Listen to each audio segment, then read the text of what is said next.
That leads us right into Forsberg's 4. And Forsberg, it is all about Al Horford today. I was going to say, it's not the Forsberg 4 today. Everything's the Horford. It's the Horford game. We did a Horford podcast afterward. Now we're going to do the Horford 4 because there was so much good to dive into with that performance. And I start with 28. And that's the number of shots he contested. All right, I know we're going to fixate on all he did offensively and scoring 30 points and the dunk, and we're going to get to all that. But Al also had to go out there and defend Giannis for most of the night. When he wasn't leaning on Giannis, he had to go do Brook Lopez, and then he had to go switch on Drew Holiday. And Giannis got his points. You know, it wasn't anything crazy. 16 points on 8 of 16 field goals. But the rest of the Bucks against Al, 9 points on 4 of 12 shooting.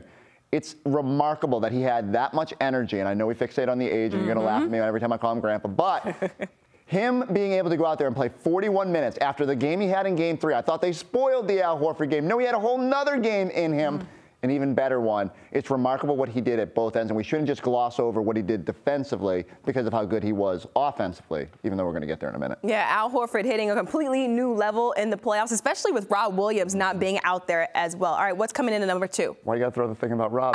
Look, I'm sorry. Sore spot. 120. Now you got me. 126.7. That was the offensive rating with Al on the court last night. That is a crazy number when you figure for this series. It's been all about defense. Teams are struggling to get over 100 in efficiency, and Al made everything work, especially in that fourth quarter. They went small. They went with a lineup with Derek White and Peyton Pritchard and spread the floor, and Al made all the right decisions. They went bigger and brought Jalen back, who was in foul trouble, and they still thrived. But Al was at the center of everything and making good plays and knocking down shots and just giving this team the energy that it needed. We sometimes, again, we focus on how much he improves the team on the defensive side of the ball. Last night, he was the guy who got everybody going, and a big part of the reason that Jason Tatum got going late was because that Al started everything and got him good looks and good passes. It all started with Al last night. And Tatum also talked about the fact that Al Horford going for that dunk and dunking on Giannis was a spark that got everyone else going, especially Jason Tatum. So you make a good point right there. What's coming up next? All right, so the next number is 26.8, and that is the game score that Horford had for Game 4. Okay, what this is Basketball Reference does a metric where it takes all your totals from the box score and tries to drill it down to one number.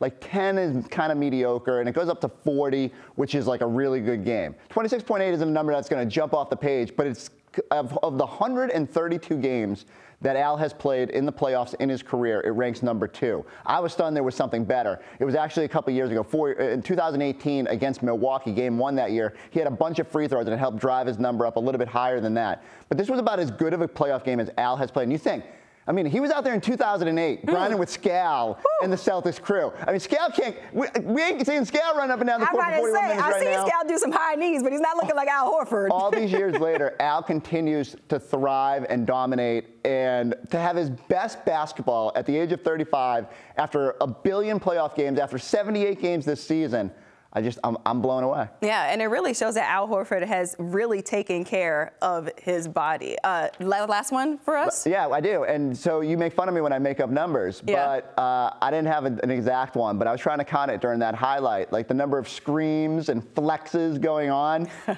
felt like it was about 572. You had Derek White flexing. You had like Peyton Pritchard trying to get up and give a body bump. I thought Al was going to send him to the moon. But look, after this, like, I'm pretty sure Al Horford blacked out after the dunk because he hits. I mean, he nailed Giannis, and then he's screaming. Peyton Pritchard comes over and almost took him over with the body bump. I love this energy. The Celtics were in desperate need in that series while up there in Milwaukee of energy givers, of energy shifters. We talk a lot about what Jaylen Brown does out there. Al with that dunk just changed the entire complexion. The energy in that building was so crazy because everyone was kind of like, oh, our dude just got dunked on. Yeah. And it just took over from there. And I mean, man, like I have not seen. He asked Abby what was the last time we had seen Al Horford that fired up. There was like a 2018 playoff game in Cleveland where they won. They'd gone down 2-0, I think. They won one. He comes back into the locker room. He was like slapping butts and being super excited. I have not seen Al Horford that fired up. But when you're 35-year-old and you dunk on the MVP, you get to dance, you get to scream, you get to do everything. Yeah, you got to be fired up if you're Al Horford. Also, I'm getting fired up just talking about it. Look, I also love how we keep making up numbers on this show. Look, why not? We've been doing this show for a long time. Why not?